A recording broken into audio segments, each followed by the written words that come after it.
volta com o programa Eliana Barbosa. E você, hoje estamos recebendo no nosso programa o psiquiatra Daniel Kawakami e aprendendo um pouco mais sobre a depressão. No primeiro bloco, o doutor Daniel estava explicando para a gente a importância do medicamento para o tratamento da depressão.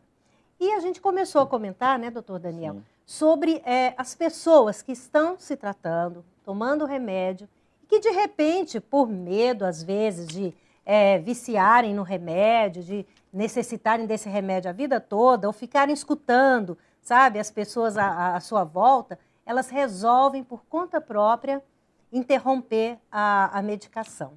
O que pode acontecer, doutor Daniel? Então, em geral, a doença volta, né? Enfim, quando não é feito o tratamento aí por tempo adequado, e isso quem vai decidir é o médico, né? Isso. Enfim, que estudou para isso. E você estava falando assim de pessoas que interrompem medicação, e tem o contrário também. Tem pessoas que vê o vizinho está deprimido e fala: ah, toma esse remédio aqui que minha sei lá, alguém, e começa a fazer um tratamento, que também está completamente errado. Claro. Né, assim, Cada caso é um caso, muito específico. O médico, ele estudou para isso, né, assim, existem diversos antidepressivos, né, falando em depressão, que é o nosso tema. Isso. E, assim, para cada caso, o psiquiatra vai pensar qual medicação é mais adequada. Tem medicações que são contraindicadas para pessoas com problemas cardíacos, sabe? Então, é uma coisa bem... É muito sério. Isso, bem específica. E mesmo a gente, como médico, está propenso a, eventualmente, ter que mudar a medicação porque teve algum efeito colateral ou o paciente não se adaptou. Assim, se deixar para o paciente escolher ao léu é muito arriscado. Mas isso que você falou de interrupção de tratamento, infelizmente é uma coisa frequente, né? E que, eventualmente, assim, em geral... irresponsabilidade do paciente.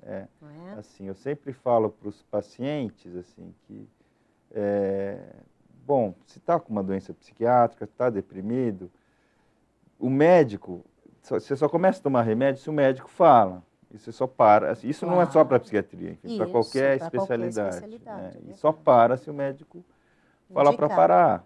Né? É muito.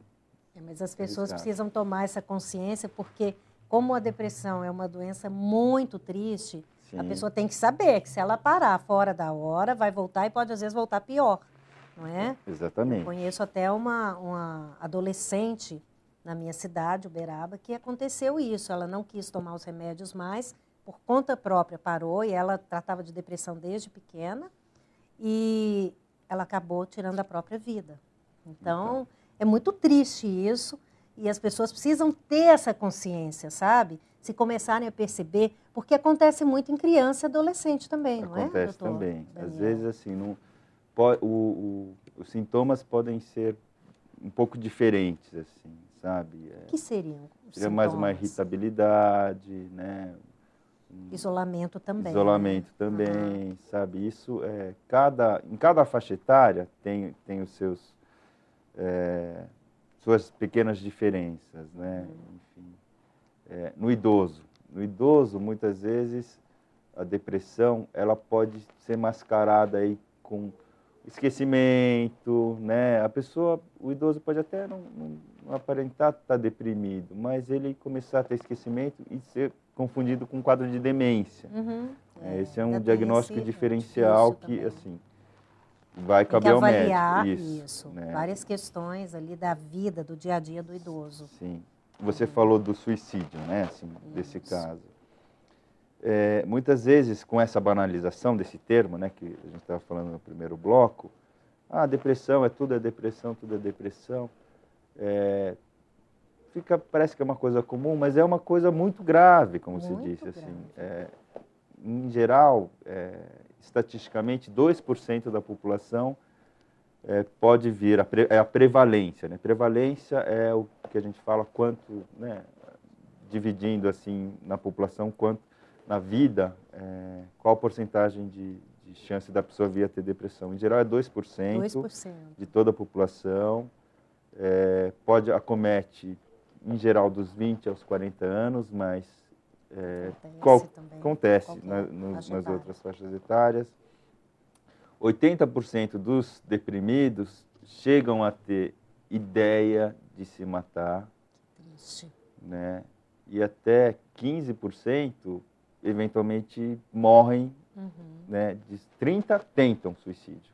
30% dos deprimidos tentam se matar. Né? Que triste. E 15% se matam. Acabam conseguindo. É muito triste e, olha, são muitas pessoas que perdem seus entes queridos dessa forma e depois as pessoas ficam pensando, por que eu não observei mais o comportamento dessa pessoa que estava ao meu lado, dessa pessoa que estava dentro da minha casa, ou dessa pessoa que estava trabalhando comigo no mesmo emprego. Exatamente. Então vamos procurar ficar mais antenados com isso. Se a pessoa, o doutor Daniel aqui já deu várias dicas, se você perdeu no primeiro bloco, volte, assista, porque realmente, se a pessoa está demonstrando uma diferença no estilo de vida dela, alguma coisa está acontecendo. Sim. Claro que há os fatores externos também, mas sim. É preciso ficar de olho, orientar, indicar e não fazer vista grossa. Ou falar, isso é fase, isso passa. Porque com criança e adolescente, muitas vezes a gente pensa isso, não é? Sim. Muda um pouco o comportamento, a gente fala, mas isso é fase, vai passar. Opa, leve a um psiquiatra, deixa ele avaliar. Se for fase, ele vai te falar que é uma fase. Sim. Não é? Sim. Mas ele vai ter condições realmente de avaliar se é um problema mais sério, como a depressão. Doutor Daniel, a depressão ela tem alguma estatística, se ela dá mais em mulheres do que em homens ou vice-versa? Olha, dá mais em mulheres, estatisticamente, enfim. Coitadas das mulheres. Isso assim, aproximadamente 20% naqueles 2%, assim, tem 20% em mulheres, em homens da população, né, ao longo da vida, e em homens aí 10%. 2 vezes mais, isso, então? 2 vezes mais, é mais prevalente em em mulher. Né? Agora, uma explicação para isso, seria? Olha, eu acho que é uma coisa cultural. Assim. Hormonal, não seria também? Sim, tem a TPM, né? Também, né? Então, menopausa, adolescência. Sim. Essas fases que a gente passa também, acho que mexem um pouquinho. Sim, então tem os estressores né, externos que Uhum. existem, né? Assim, muitas vezes, não necessariamente, mas a depressão começa após alguma fase da vida, né? Ou até eventualmente se a pessoa é despedida, se a pessoa... Sim, né? Passa por uma decepção amorosa. Isso é bem frequente. Acontece muito. Isso é bem frequente. E, geralmente, eu penso assim que também um dos motivos das mulheres sofrerem mais com isso é porque a mulher, ela também, como a gente estava falando no primeiro bloco, dessa questão interna, que pode ser o que desencadeia tudo, né? E acho que nesse sentido a questão... A mulher engole muito saco, não é? A questão sociocultural, né? Que eu vejo como, né, assim, esses conflitos, né, que a pessoa tem, que eu tenho, que você tem, que todos temos. Todo mundo tem. E a gente tem que saber lidar com isso, né, e levar a vida frustrações, né? A gente tem frustrações, vai ter sempre, né? Essa é a vida, mas eventualmente em casos aí depressivos e quadros neuróticos, pensando assim, é que tem uma dificuldade da pessoa lidar com algumas questões. Assim, né? Às vezes a própria criação, né? Então, eu observo sim, eu acho que sim, eu sou psicanalista e na psicanálise a gente entende assim, a família, ou não apenas isso, né? Assim, o meio como o que molda, né, a personalidade da pessoa, o que pode também causar alguns enroscos né, ao longo da vida. Doutor Daniel, eu agradeço muito a sua presença, explicou muita coisa importante.